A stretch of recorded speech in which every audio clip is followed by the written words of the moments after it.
Ishika Vij was just 12 when her anxiety started.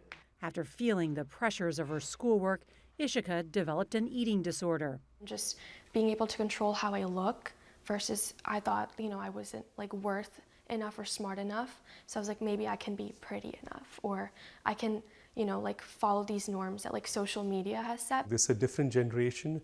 Their ability to cope with things is way different. They're all resilient, but I think they're just exposed to a lot more things much earlier than we ever would have thought.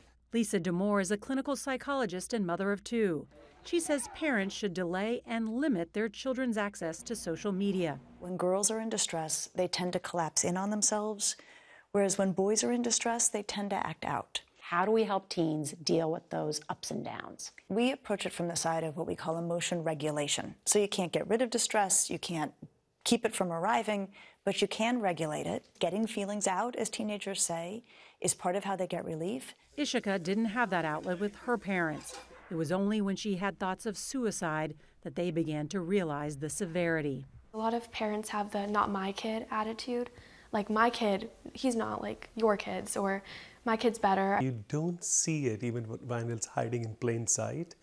When you look back, you see the symptoms and you could say, hey, these were all there. But while we were going through this, we just didn't realize it.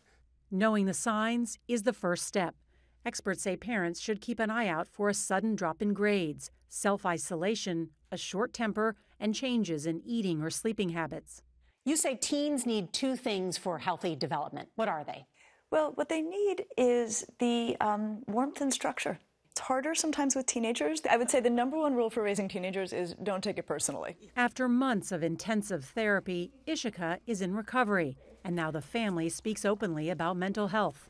Your job as an adult, as a parent, is to be there for them and support them, and creating a positive support system, even if you don't completely understand, it means a lot, and it can be a really, really big impact on their lives. Nora O'Donnell, CBS News.